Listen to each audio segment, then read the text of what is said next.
Hi everybody, and welcome to this episode of the Arctic Reptile Ranch. Today, I'm going to be upgrading the Galapagos Tortoise Enclosure. Currently, Beagle and Fitz are in a medium-sized waterland land enclosure. I was hoping this enclosure was going to be good until I made it back to the continental United States in August, but these guys are growing like weeds and they're starting to outgrow this enclosure. Today, I'm going to show you how to put together a slightly larger indoor enclosure. The enclosure that I'm putting together today, of course, isn't going to be suitable for a full-grown Galapagos tortoise, but it's going to be a good segue to their outdoor enclosure that they'll have once I get back down to the lower 48. All right, let's go take a look at all the pieces that go into the recipe for their new enclosure. All right. Here are the ingredients that are going to make up the new Galapagos enclosure. The primary piece of the enclosure is going to be the bottom, which will consist of these two large Cabela's ice sleds. These are normally used when you go ice fishing. You put your tent in here, you put your buckets in here and all your stuff, and you drag this through the snow and the ice to go fishing. Well, these aren't going to be used for fishing. These are going to be merged together to create an enclosure that's roughly 8 feet by 4 feet. This enclosure isn't going to be tall enough. Part of the problem that I'm having with that Waterland Tub is they're getting big enough where they can look over on their own and they can climb on each other and almost hopscotch their way out. And that's just not going to do. To fix that, there's going to be an extra barrier wall made of these planks right here. They're 8 feet by 8 inches, so it's going to add obviously another 8 inches to that so that they can't climb up and out. Similar to their current enclosure, they're going to have a hide box, and that's going to be made out of these 2x1s and that piece of underlayment over there. The flaps for the hide box are going to be made by this. Simple, cheap vinyl floor mats. Just cut them into strips and screw them in. We're going to be using clay pebbles for the bottom drainage layer. I've got this weed barrier to keep the drainage layer and the substrate separate. So if I have to dig some areas out or when I have to move this thing, it's a lot easier to get all the dirt up and keep the rocks without getting a lot of dirt in the rocks. That also is going to keep dirt and substrate from clogging up the holes to my irrigation system that I'll be making out of PVC pipes, just like all of my other enclosures. The substrate is going to consist of a mixture of these over here. I've got some multi-purpose topsoil. I've got eco earth and bricks. We're going to use Reptibark, and of course I like to use peat moss substrate, this sphagnum peat moss, because it raises the acidity of the soil, and that's a really good antifungal. It doesn't keep all molds away, but it's been working pretty well to make sure that even in the moist areas, they're not going to allow mold to grow, which can cause, the fungal outbreak on tortoise shells. They call that shell rot. So this is a pretty good additive to prevent that. And of course, we've got some lamps, lamp stands, and I'll be using this radiant heat panel on the inside of their home, their little hide box, and that's what's going to keep them warm. This will be set to between 80 and 85 degrees 24 hours a day, and the lamps will turn off and on with their UV lights. And for UVB, I'm using ZoomEd Reptisun T5 high output lights. And in this case, I have a 48-inch strip, and there'll be an LED lamp over here as well, but all that LED is really going to provide is more lighting to give it a natural lighting look. All the UV is going to come from the ZoomEd lamp. So now that I've showed you all of the ingredients to this big recipe, you're going to watch me make a bunch of cuts, glue some things together, bolt some things together, and I'm going to use a time-lapse feature so that you guys don't hear foul language as I hammer nails into my fingers or crush my toes as I'm building stuff. So sit back, get ready to enjoy. I'm going to attempt to make a cut where these become straight right here through both of them. That way they're nice and even and I can merge them and bolt and glue them together the way I want to.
Alright, after a bit of camera issues, I'll catch up to what I've done.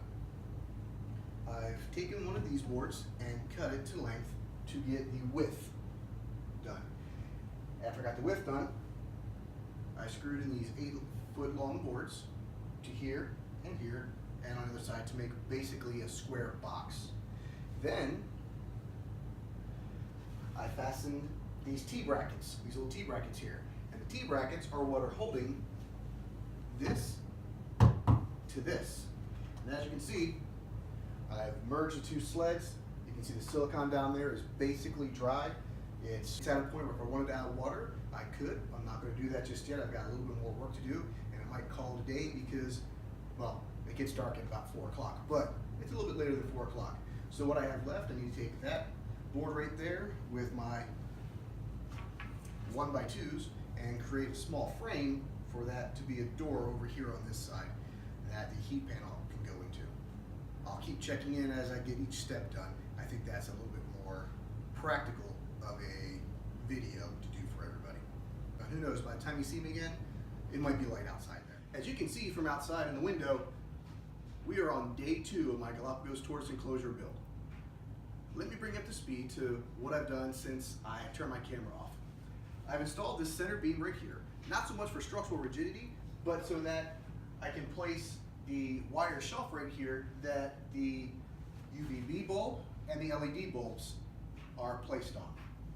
I've temporarily put the heat lamp stands here just so I get an idea of where I want to put them.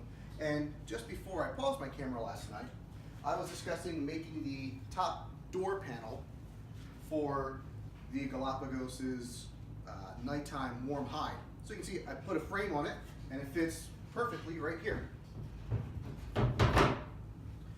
And for the front of that,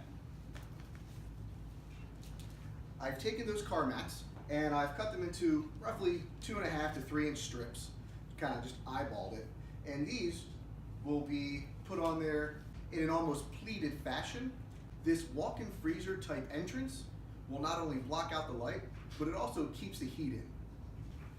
What you may not have been able to see from the camera angle when I was actually working on it is the silicone bead right through here where I've merged the two sleds. I've also put a silicone dab on the bolts on the bottom that are holding it together. The silicone is there so that when I'm watering this through my irrigation system, I'm not irrigating the carpet below it. What you'll also notice are these little T brackets. The T brackets are what are connecting the wood to the plastic. And you can see it's on there nice and strong. Something I noticed after having put it together was there's a slight gap between the wood right here and the plastic. Now, for the most part, this is no big deal. But when it comes to the area where their hide is going to be, I didn't want to have a draft coming in. So I just pretty simply ran a bead of silicone all along here, and it goes all the way around. It goes back to the other side where the top panel is going to be. And I put the bead on the outside because these guys like to climb and scrape at stuff. I didn't want to have a bead along that edge there and have them scrape at it and peel it off and possibly ingest it. The next step that I have to accomplish is creating the irrigation system for this enclosure in the same manner that I've done them for my other enclosure. As you can see, I've roughly cut out some PVC pipe, 1/2 inch PVC pipe, by measuring from one side to the other. I'm not using a tape measure. I don't need to be super accurate with this. They don't have to all be the exact same length. But I measure one, cut it, and then use that as a template for the following. And you can see that these 8 pipes in here are roughly the same size. So now what I'll be doing is measuring out and connecting vertically along here. And after that, I will drill the holes in the bottom, and I'll spare you the time-lapse footage of that like I did in my first video.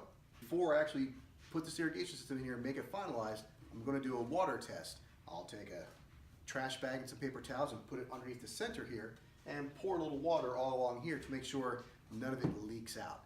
If it does, well, then I know I need to add a little more sealant down here. I've got a majority of the PVC irrigation network built. So what I'm doing now, before I start drilling holes and putting this in here, then adding all the rocks and a ton of dirt, I'm making sure this is watertight. Add a tiny bit more water.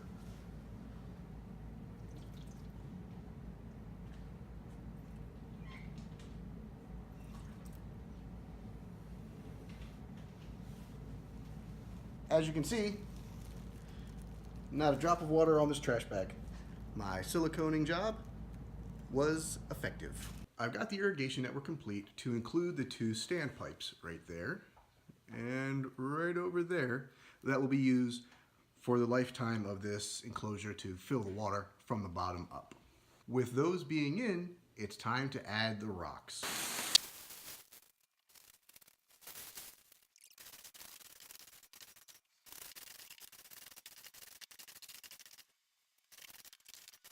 And now the drainage layer is complete. We're going to be adding the weed barrier. Of course, I don't care much about weeds in here since they would eat any weeds, but this is going to keep the substrate mostly separate from this bottom layer. I really only have to lay this out and roll it along, and this step will be basically complete.